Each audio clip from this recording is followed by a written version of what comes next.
Did economics mix with love, with stones and the trees, and with up above?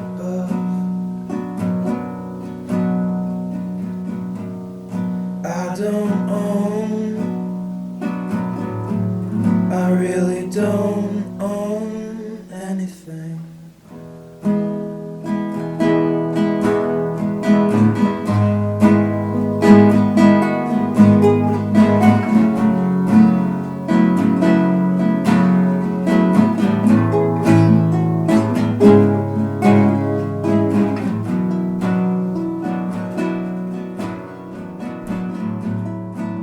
This is a little bit of an update as well because I got a working microphone. So I'm gonna try it out and see if that helps reduce the background noise because I am literally at my wit's end with my neighbors being so noisy, literally at all times of the day. A little bit about what I'm doing here in case anyone is new or hasn't seen the other vlogs. Basically, I've been trying to uh kind of reduce the number of books that I have on my shelf that I haven't read yet because I was thinking about it a few months ago, and I was thinking that if someone was to come into my house and look at my bookshelves and ask me at random for recommendations, how many of those books would I actually be able to say something about because I'd actually read them?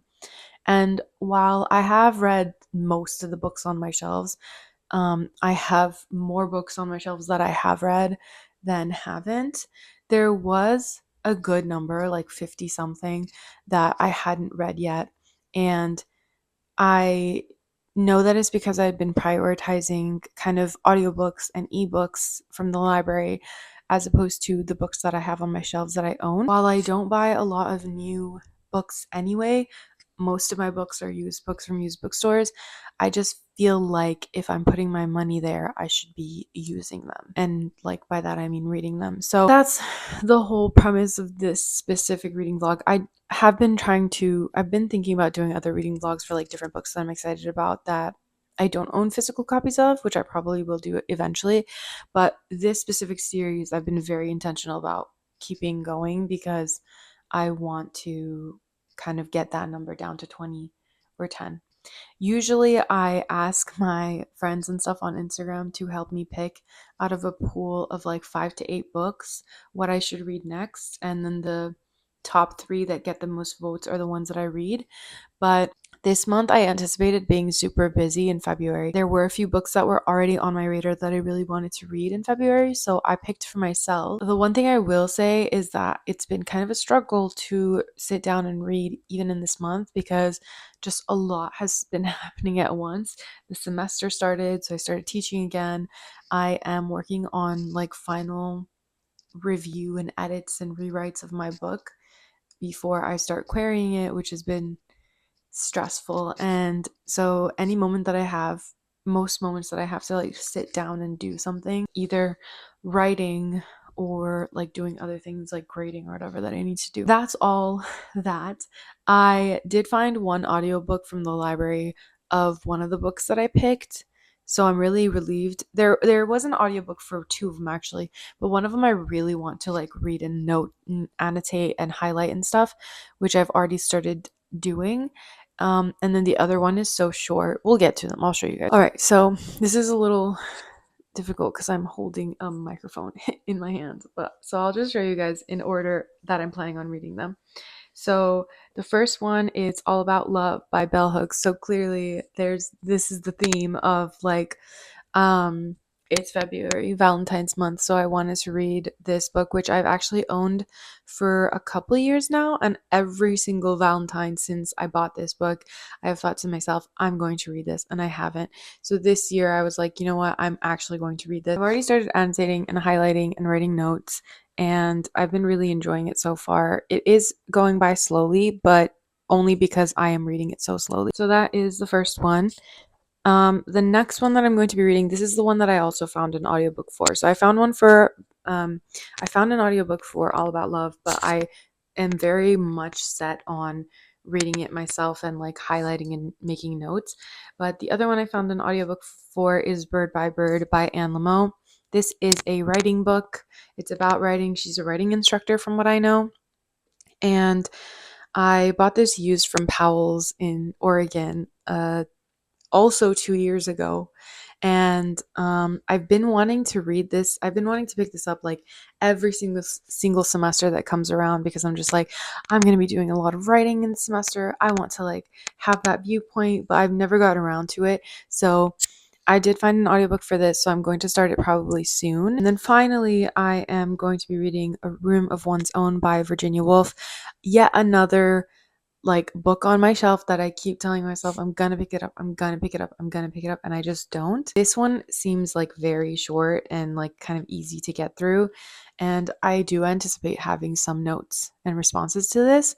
Now, because all three of the books that I'm reading are going to be nonfiction books, I think the way that I'm going to go about this reading vlog is going to be a little bit different. I mean, obviously, I'll like include clips of myself reading, but I think it's more so going to be very like chatty to the camera of like what these things are making me think about, what I'm reading is making me think about. Um, or in the case of Bird by Bird, what I'm listening to is making me think about.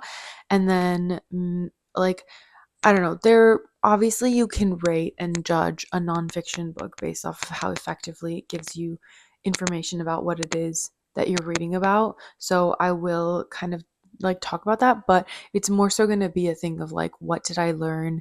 Did I learn anything? How accessible is the language? Because I think with nonfiction, it's really important when you're picking up any given book to kind of know for yourself how easy or not easy it's going to be to consume the information. I saw this video a few days ago of someone saying that like a lot of people will on TikTok or Instagram Reels specifically write in the comments like, what's the context for this, what's going on, like someone explain, um and they won't like go out and Google. And while I see the argument for that, I think especially if you're reading like a nonfiction book, the biggest thing or the most important thing is that it gives you enough of context itself so that you don't have to do like extra research to understand what it's specifically talking about. Now, if it talks about things in tangents and like brings up something that's distantly related, but not the subject of the book, that is one thing that I feel like that's fine if it doesn't address it and it's something that like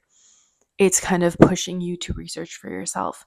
But if you're, for example, reading a book about love, All About Love by Bell Hooks, for example, um, it should be telling you about love. And if it doesn't give you enough information about it, then that's a problem with the book. I don't think it means that like you as a reader aren't critical enough. I know that like the video is like a different context than like reading an actual book, but it did make me think about like how much responsibility there is on us as consumers of media to do extra research about the information we're being given. And obviously, again, in the context of like social media, I think like everything that you read should come with a grain of salt and you should go out of your way to like confirm it. But I was just thinking about that in terms of like approaching books that are nonfiction, because like a lot of nonfiction books that I have read in the past like uses a lot of terminology that I'm just not familiar with because it's not my major, it's not my like area of study. While I have tried in the past to like Google what I don't understand, research what I don't understand, I don't think it's that like sustainable to at like a sustainable practice to read a nonfiction book and end up just having to be half at your computer doing research on like what this word means. Okay, now what does that word mean? What does this mean? What does this mean? What's this referring to? And I also don't think that like you shouldn't read a book because you don't have prior knowledge to a certain area of study. So I think the best way to go about that, and again, I'm yapping about nonfiction because like I'm going to be reading nonfiction slash started reading nonfiction this month specifically. But I think the best way to go about that is like start with intro books, learn the foundations, and then go into deeper areas of study. Or alternatively, find books that when they are approaching a nonfiction subject, they are written for an audience that like aligns with like you don't know anything or you know very little about it. obviously there's going to be books that are like specifically for people who are interested in that subject, or like they have a like foundation already. Those books are just not for anyone who doesn't have the time to do extra research on the side while you're reading it. I hope that makes sense. I was yapping a lot. Excited to read these, excited to get into them, and excited to talk to you about them as well.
It's been a minute for me recording, but it's also been a minute since I posted. I also have like a really bad headache that's been going on all day, and I think that's playing into my vibe. I started reading All About Love, I think almost a week ago, a little bit less than a week ago. This one. I've been trying to think about how to share my thoughts. I think what I'll probably end up doing is just sharing a lot of quotes for this in a way that I don't necessarily do with like fiction books, but I've been writing like responses to what I'm reading and like what it makes me think about. One thing I will say that I've kind of observed is that the language is so accessible. Like this doesn't read like most nonfiction books that I've read that I've kind of just been like like it's kind of boring, or there's too much terminology that I'm just not interested in looking up every other word. The writing style, the writing in general is just very accessible language, and the beginning has really been just laying the foundations of love as it's seen in our culture. And by that I mean that it is a lot of like observations about the way that like men versus women view love. Now that's like very gendered, but also it's because she's talking about like within the context of our society, which is largely, I guess, divided into those two genders. So she says that, and it seems like she's very aware of that like it's not just like men, women, but predominantly in those spheres of the two.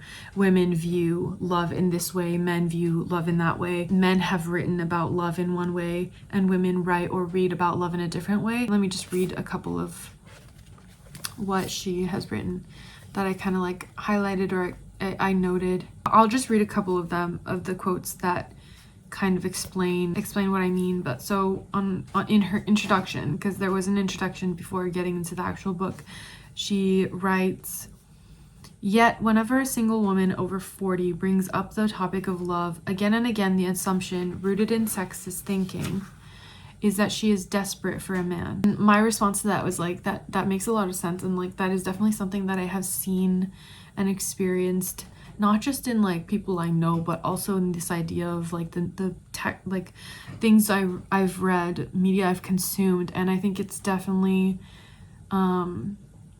like it's because in our culture we think that the end goal for every woman is like marriage and babies and like a domestic life, which, especially being raised Muslim, was something that like was very much taught to me and a lot of my friends. I've noticed that this way of thinking has shifted in a lot of people in my age range and like in my culture and whatever, but it's definitely still a very prevalent thing of romanticizing marriage and kids, and in a way of that's the only thing that anyone should ever want. She also talks about how like when women talk about love, it always comes off, even as like a woman writing, often it feels very silly and superficial, because we've been taught that like the idea of women, or the idea of women loving, or the idea of women like romanticizing is so childish.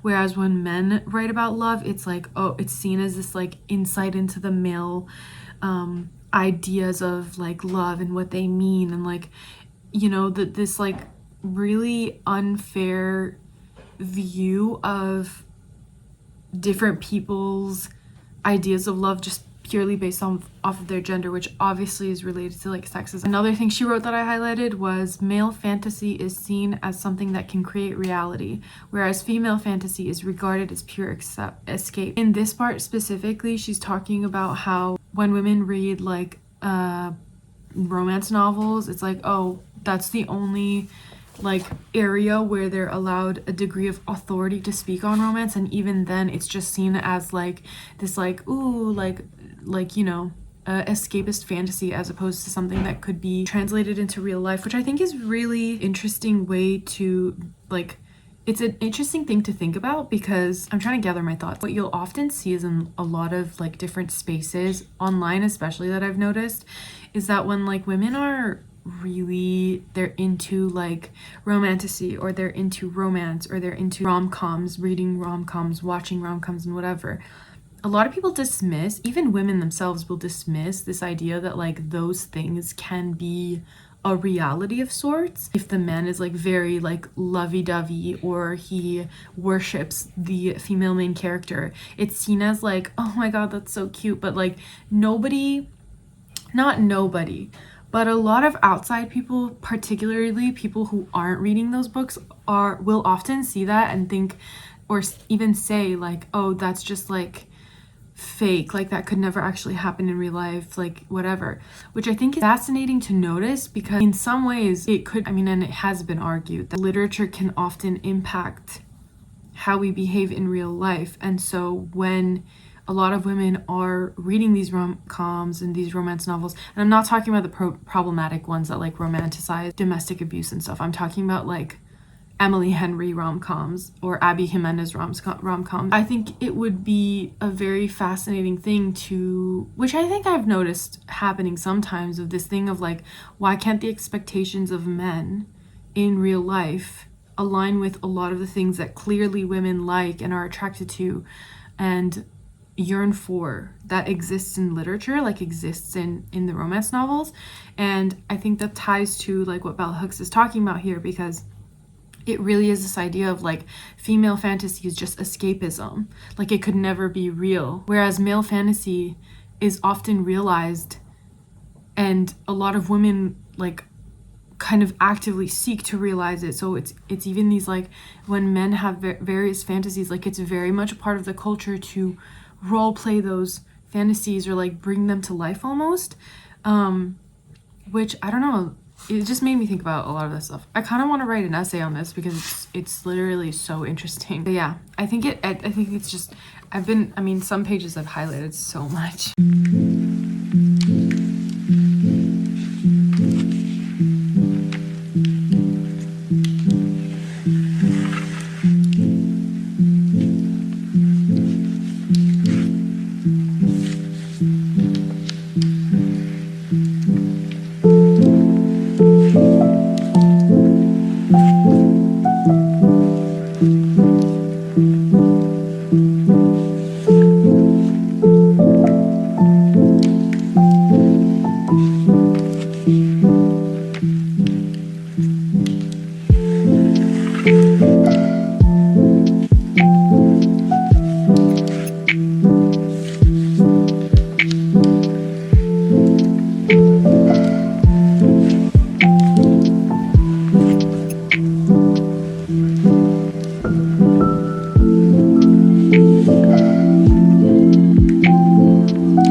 are not connected, but I like the vibe, so I'm gonna keep them on.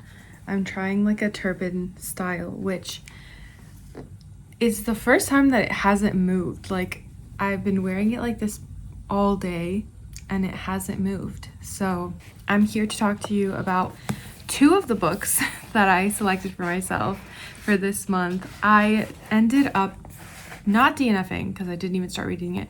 I ended up deciding I wasn't going to read A Room of One's Own. I think I overwhelmed myself in February. Like, I know I did, because it ended up being such a busy month and I was like riding the struggle bus trying to get through these two, even though they were interesting. Like, I'll get to them and I'll tell you like what they made me think about and like what they added to my life as nonfiction book. I do still really want to read it, so not going to give this away or like unhaul. February, let me tell you about my February, because this is kind of a February vlog, even though I didn't actually like vlog anything.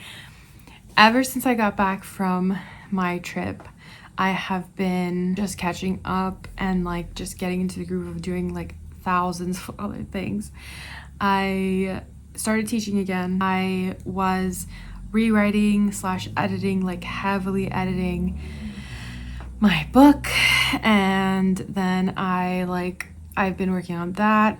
I have a couple of students who wanted me to write them recommendation letters, so I was also like really stressing over that, because like I really love my students and these two in particular like deserve glowing recommendations. So I was also like busy with that. So February's been pretty overwhelming. Every single minute that I was sitting down, I was like, I need to be writing, or I need to be like grading, or I need to be like editing, whatever. Like, any moment that I sat down, I felt like this immense pressure to like do my work.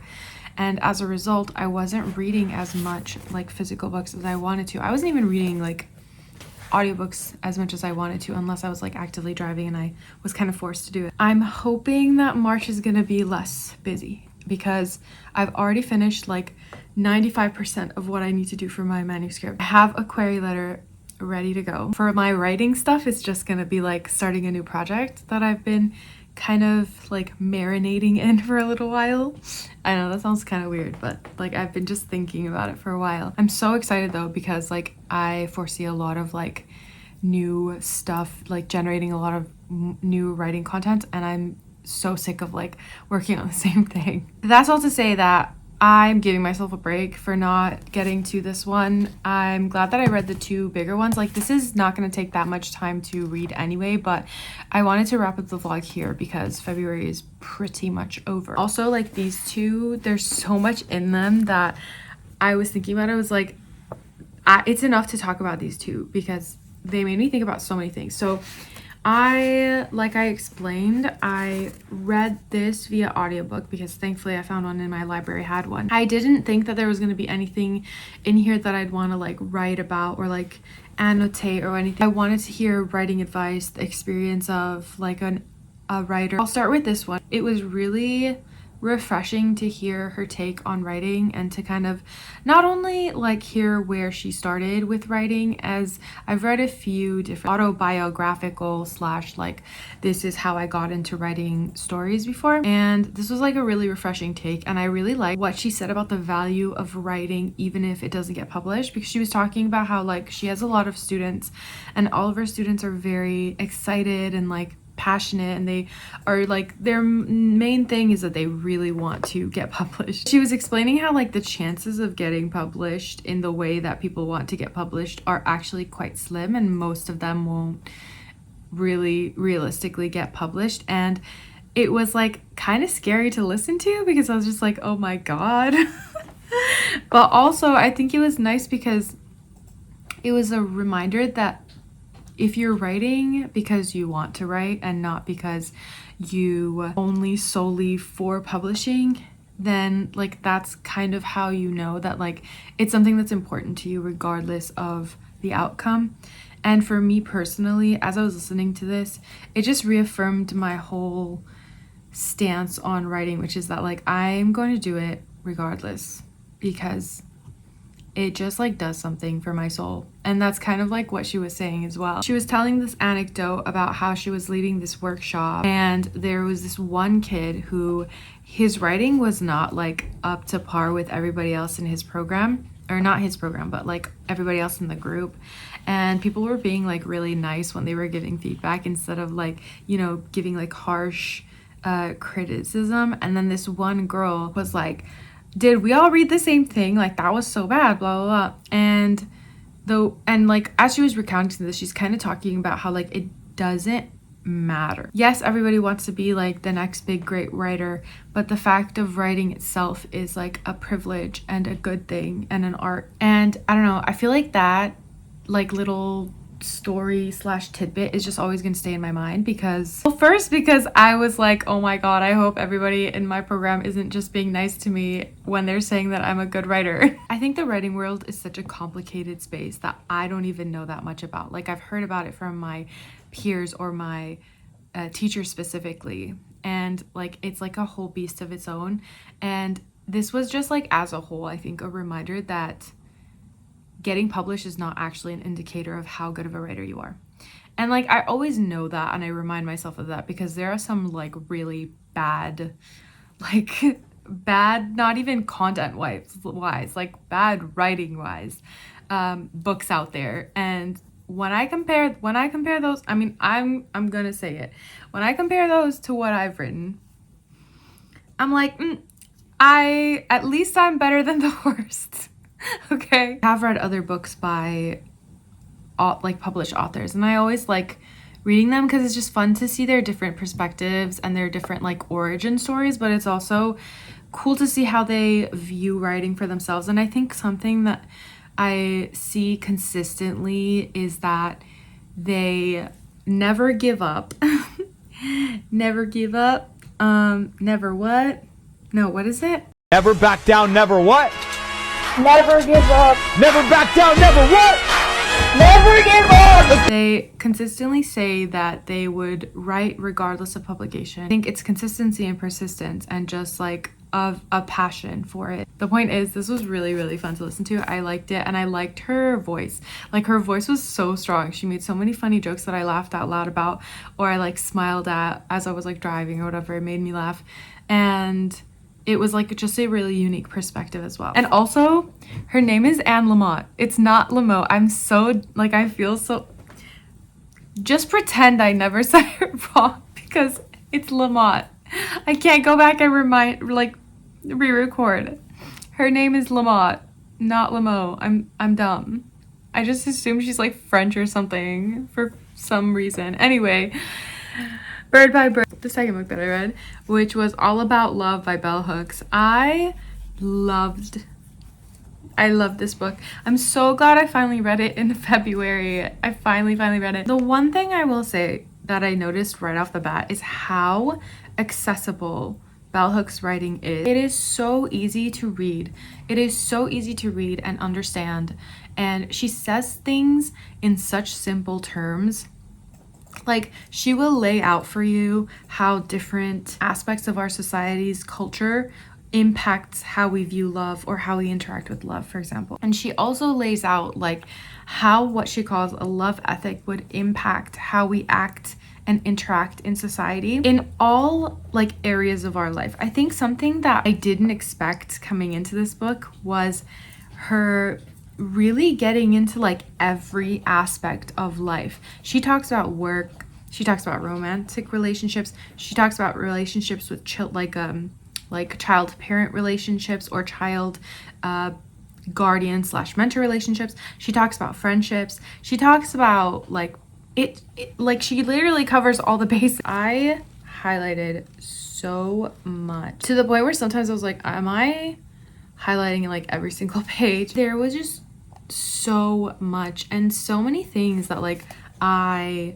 completely resonated with. One of the things that like will stick with me for the rest of my life, which I had thought about it before as well, like this idea of like capitalism as greed and consumerism as endless greed, and this idea that the way that we live our lives right now, we are put in a position to be greedy and to constantly want more and more and more. Like, it's something that I'm very aware of. I thought it was interesting how she tied that idea to the idea of love and how it comes from lovelessness. Our endless consumption is a result or like a symptom of like lovelessness, because when you feel that lack inside of you, you're trying to completely fill it, you're trying to constantly fill it.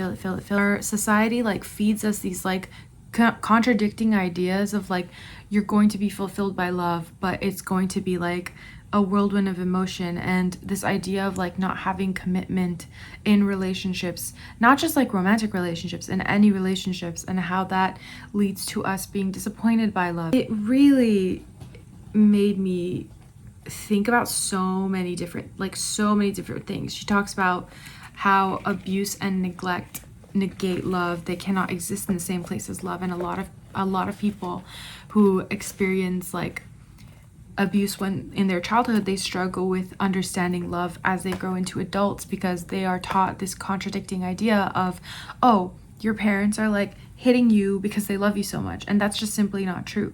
Like, love and abuse and harm cannot exist at the same time. That parent who is like doing the abuse in whatever form it comes is not showing love when they are doing other things that we understand as love. That's like care and affection. And she does like a really good job differentiating between what love is versus like things that are remotely related to love, or things that are components of love but that are not love on their own, or they're not love when you only do like one or two of those things. Essentially what she does is dissect the word love and try to point to this like a very abstract concept, obviously, by pointing at components of it. So care, affection, commitment, action, etc.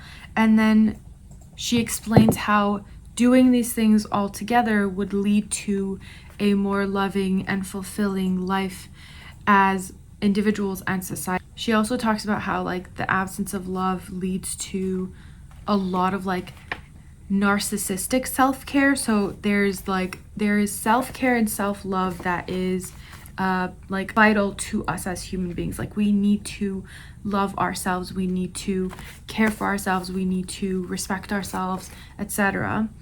But there is also the narcissistic self-care, which is like when you start to put your individual needs above everything and everyone else, and that is like too individualistic. That's not sustainable, not just as an individual, because you're gonna have so much lack in you, but also as a community, because if everybody's just watching out for themselves, then it's going to be a constant like, you know, push and pull, and like, you know, oh my gosh, she even talks about like dependence, like the way that like capitalism and patriarchy have forced people to be especially in like the nuclear family as we know it, to be too dependent on each other, and that is like the breeding ground for abuse. Capitalism and patriarchy together as structures of domination have worked over time to undermine and destroy this larger unit of extended kin. So she's talking about like community members, like relatives, family, friends that are like family. It gave absolute rule to the father and secondary rule over children to the mother. Women were forced to become more dependent on an individual man, and children more dependent on an individual woman. It is this dependency that became and is the breeding ground for abuses of power. Which, like, that is so, like, that is such an, I never thought of it that way. There's so much that I could talk about with this one. I don't want to yap all of it at you guys, but I'm really happy that I read this, because I think that it just kind of shifted my worldview a little bit. And like I said, even when I'm reading fiction, but especially when I'm reading nonfiction, it's really personally important to me that it gives me something that like will stay in my mind. And both of these books really did leave me with something a little bit different. There was no like, I was hoping there was like more of a cohesive tie between the two, but I think the only thing that they had in common was that they made me feel better about the world, and they're both nonfiction. But I'm really glad I read these. I'm really looking forward to next month, just because I know, I mean, fingers crossed it's going to be a little less stressful than February was, because February was stressful. So I was gonna ask if you guys can help me pick for next month. And I have I have 5 options that I want to pick from for March. I'm going to ask Instagram what I should read because I'm going to start reading these early March and start like recording my vlog from then. That way I can react to them better than like I've been able to recently. Bloody Chamber by Angela Carter. A Fatal Love Chase by Louisa May Alcott. I didn't even know this existed, and then I found it in the bookstore that I worked at like actually at this point it's 3 years ago. All My Rage by Sabotage. There's Kairos by Jenny Erpenbeck. Never Let Me Go by Kazuo Ishiguro. This was a weird, I will acknowledge that I felt like this was a different vlog than the other ones that I've been making, just because I haven't been like actively reacting to the camera, which I really love doing. I just haven't been able to. Like, February is such a crazy month. I'm hoping for these ones especially because they're going to be like all of these are novels slash like fiction basically. I'm hoping I'll be able to do like reactions and like read along with you guys more than I did with these two, but I'm happy to like document the fact that I have knocked 2 more physical books off my list. I was actually going through my books earlier today and I need to count how many there are left because I think that I've actually made like a bigger dent in the amount of books than I remember. So we'll check in with you guys at some point during March to see how many books I have left on my physical TBR. Thank you for watching and thank you for being here, and let me know what you think I should read out of those 5 for March. Goodbye.